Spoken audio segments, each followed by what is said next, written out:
Hare Krishna. Sri Krishna Chaitanya Prabhu Nityananda Shri Advaita Gadadhara Vyasadi Gaura Bhaktivinoda. Hare Krishna. Today we'll be discussing the text and translation of Srimad Bhagavad-Gita, Chapter 10, Text 4. Intelligence, knowledge, freedom from doubt and delusion, forgiveness, truthfulness, self-control and calmness, pleasure and pain, birth, death, fear, fearlessness, non-violence, equanimity, satisfaction, austerity, charity, fame and infamy are created by me alone. The different qualities of living entities by the God, good or bad, are all created by Krishna and they are described here. Intelligence refers to the power of analyzing things in a proper perspective, and knowledge refers to understanding what is spirit and what is matter. Ordinary knowledge is obtained by the university education, pertains only to matter, and it is not accepted here as a knowledge. Knowledge means knowing the distinction between spirit and matter. In modern education, there is no knowledge about the spirit. They are simply taking care of material elements and bodily needs. Therefore, academic knowledge is not complete. Asammoha. Freedom from doubt and delusion can be achieved when one is not hesitant and when he understands the transcendental philosophy.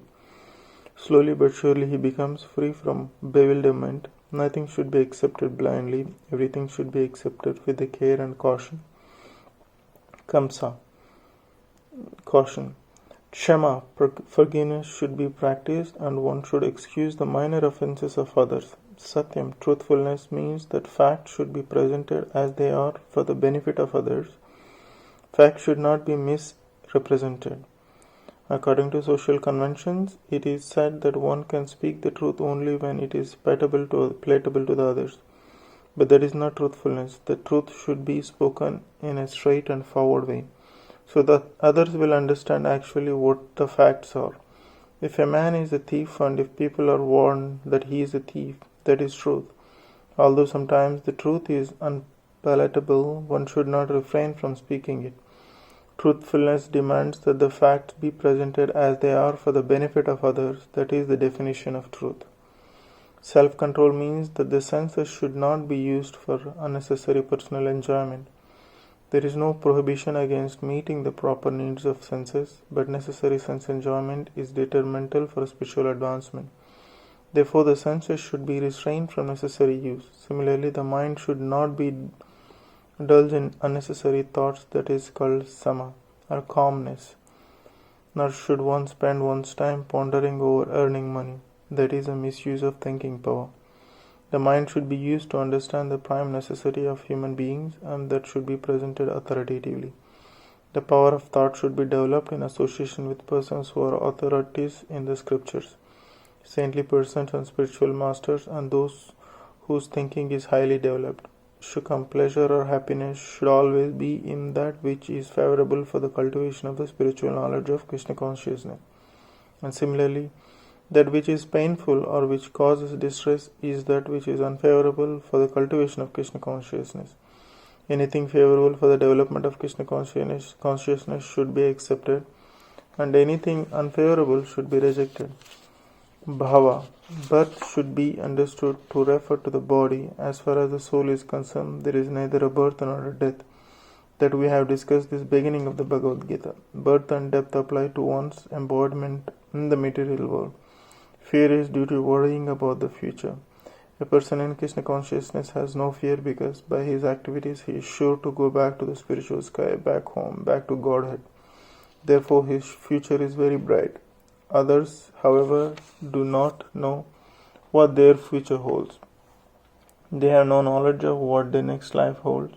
So they are therefore in a constant anxiety. If we want to get free from anxiety, then the best course is to understand Krishna and be situated always in Krishna consciousness. In that way, we will be free from all fear. In the Srimad Bhagavatam, it is stated that fear is caused by our absorption in the illusionary energy. But those who are free from the illusionary energy, those who are confident that they are not the material body, that they are spiritual parts of the Supreme Personality of Godhead and are therefore engaged in the transcendental service of the Supreme Godhead, have nothing to fear. Their future is very bright. This fear is a condition of a persons who are not in Krishna consciousness. Bhayam, fearlessness, is only possible for one who is in Krishna consciousness. Ahimsa, non-violence, means that one should not do anything which will put others into misery or confusion. Material activities that are promised by so many politicians, socialists, philanthropists, etc., do not produce very good results because the politicians and philanthropists have no transcendental vision.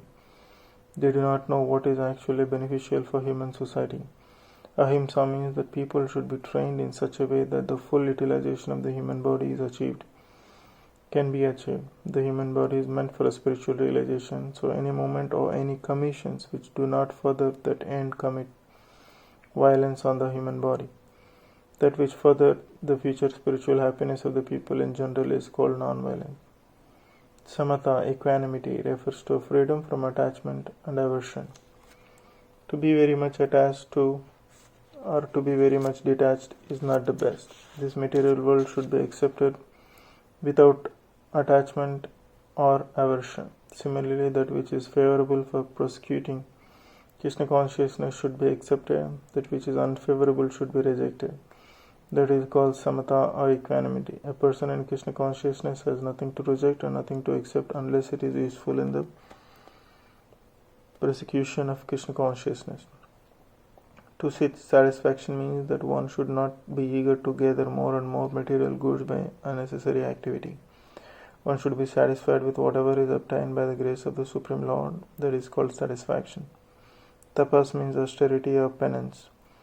There are many rules and definitions of the Vedas which apply here, like rising early in the morning and taking a bath. Sometimes it is very troublesome to rise early in the morning, but whatever voluntary trouble one may suffer in this way is called penance. Similarly, there are prescriptions for fasting on certain days of the month. One may not be inclined to practice such fasting, but because of the determination to make advancement in science of Krishna consciousness, he should accept such bodily troubles which are recommended. However, one should not fast unnecessarily or against Vedic injunctions. One should not fast for some political purpose that is described in Bhagavad-Gita as fasting in ignorance. And anything done in ignorance or a passion does not lead to spiritual advancement. Everything done in the mode of goodness does advance one. However, the fasting done in terms of Vedic injunctions enriches one in spiritual knowledge. As far as charity is concerned, one should give 50% of his earnings to some good cause. And what is a good cause? It is that which is conducted in terms of Krishna consciousness. That is not only a good cause, but it is the best cause. Because Krishna is good, his cause is also good. The charity should be given to a person who is engaged in Krishna consciousness. According to the Vedic literature, it is enjoined that charity should be given to the Brahmanas. This practice is still followed, although not very nicely in terms of Vedic injunctions. But still the injunctions is that charity should be given to the Brahmanas. Why? Because they are engaged in a higher cultivation of spiritual knowledge. A Brahmana is supposed to devote his whole life to understanding Brahman. A Brahmajana is one who knows Brahman. He is called Brahmana. The charity is offered to Brahmanas because since they are always engaged in higher spiritual service, they have no time to earn their livelihood. In the Vedic literature, charity is also to be awarded for the renouncer of life, the sannyasi. The sannyasis beg from door to door, not for the money but for the missionary purposes. The system is that they go from door to door to awaken the householders from the slumbers of ignorance, because the householders are engaged in family affairs and have forgotten their actual purpose in life, awakening their Krishna consciousness. It is the business of the sannyasis to go as a beggars to the householders and encourage them to be Krishna conscious. As it is said in the Vedas, one should awake and achieve what is due him in this human form of life. This knowledge and method is distributed by sannyasis, and charity is to be given to the renouncer of life, to the Brahmanas and similar good causes, not to any whimsical cause. Yasha, fame should be according to Lord Chaitanya, who said that a man is famous when he is known as a great devotee. That is a real fame. If one has become a great man in Krishna consciousness and is known, then he is truly famous. One who does not have such fame is infamous. All these qualities are manifest throughout the universe in human society and in the society of the demigods. There are many forms of humanity on other planets, and these qualities are there. Now, for one who wants to advance in Krishna consciousness, Krishna creates all these qualities, but the person develops them himself from within. One who engages in devotional service of the Supreme Lord develops all the good qualities as arranged by the Supreme Lord. Of whatever we find, good or bad, the origin is Krishna. Nothing can manifest in this material world which is not in Krishna.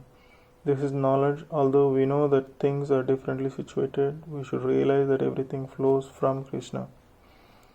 Text 6. Translation. The 7 great sages and before them the 4 other great sages and the Manus are born out of my mind, and all creatures in these planets descend from them. The Lord is giving a genealogical synopsis of the universal population. Brahma is the original creator born out of the energy of the Supreme Lord known as Hiranyagarbha. And from Brahma all the 7 great sages and before them 4 other great sages named Sanaka, Sanandana, Sanatana and Sanat Kumara and the 14 Manus are manifest. All these 24 great sages are known as the patriarchs of the living entities all over the universe. There are innumerable universes and innumerable planets within each universe, and each planet is full of population of different varieties. All of them are born of these 24 patriarchs. Brahma underwent penance for 1,000 years of the demigods before he realized by the grace of Krishna how to create. Then from Brahma, Sanaka, Sananda, Sanatana and Sanat Kumara came out. Then Rudra and then the 7 sages, and in this way all the Brahmanas and Kshatriyas are born out of the energy of the Supreme Personality of Godhead. Brahma is known as Pitamaha, the grandfather, and Krishna is known as Prapitamaha, the father of the grandfather. That is stated in 11th chapter of Srimad Bhagavad-Gita, which ends the text and translation.